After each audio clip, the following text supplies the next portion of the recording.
What are the 5 habits every UPSC CSE aspirant should adopt? कि आप अपनी studies में कंसिस्टेंट हैं. जो सबसे मेजर कैरेक्टर एक सिविल सर्विस एस्पिरेंट के लिए जो होना चाहिए, that is that perseverance, that grit, है ना. और वो कंसिस्टेंसी कि मैं कंसिस्टेंटली अपने पूरे 1 साल, हो सकता है 2 साल लग जाए, हो सकता है 3 साल लग जाए, हो सकता है 4 साल लग जाए, जितने भी टाइम हो उतने टाइम मैं मेहनत करूंगा. I will keep on working till that time. And yes, consistency is something that differentiates you from others. But then what is in our hand is putting in our hard work consistent. पढ़ाई enough नहीं होती, attitude बहुत matter करता है.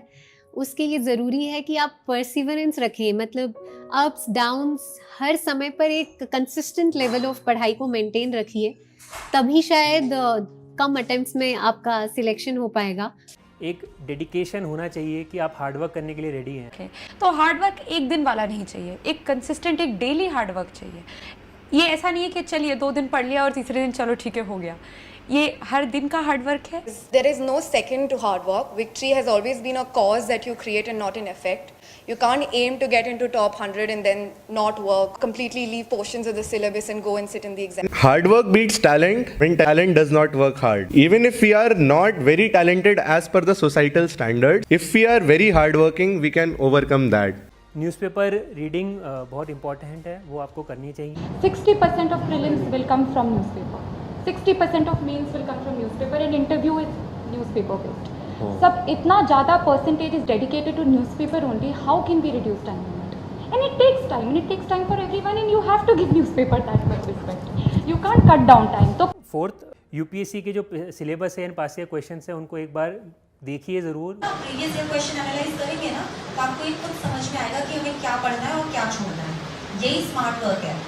I was continuously devoting my time towards practicing questions from past years that UPSC had asked in the examination. That give me an idea about what kind of questions, about what kind of depth I'm required to go into when I'm preparing for prelims. जो आप चीज़ पढ़ते हैं syllabus के according पढ़ेंगे. जो syllabus में है you have to read. When you see the previous year question papers then you understand how to read. काफ़ी लोगों की ये दिक्कत रहती है कि they are not able to understand what all things they have to read.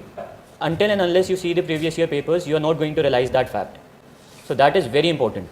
That makes you understand how to approach things. जो आप sources पढ़ रहे हैं उनसे कैसे पढ़ें. एंड फाइनल बहुत इंपॉर्टेंट हैबिट है just removing all the external noise which are trying to distract you.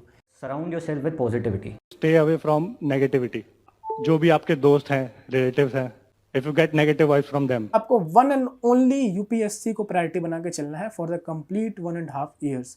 उसमें आपको बिल्कुल भी कहीं भी डिस्ट्रैक्ट नहीं होना है. फेलियर का बर्डन ले लो या रिग्रेट का ले लो, अगर आप अभी डिसिप्लिन्ड हो तो आपको बर्डन आएगा, डिसिप्लिन का बर्डन आएगा, बट वो बर्डन बहुत ईजी है एज कम्पेयर टू रिग्रेट का बर्डन.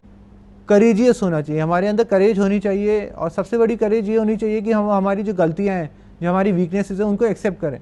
क्योंकि नॉर्मली हमारे अंदर ये टेंडेंसी होती है हम अपनी गलतियों को एक्सेप्ट नहीं करते, उन्हें नेगेट करते रहते हैं, उन्हें दूसरे के ऊपर थोपते रहते हैं, किस्मत के ऊपर थोप देंगे, भगवान के ऊपर, किसी भी चीज़ के ऊपर थोपते रहेंगे.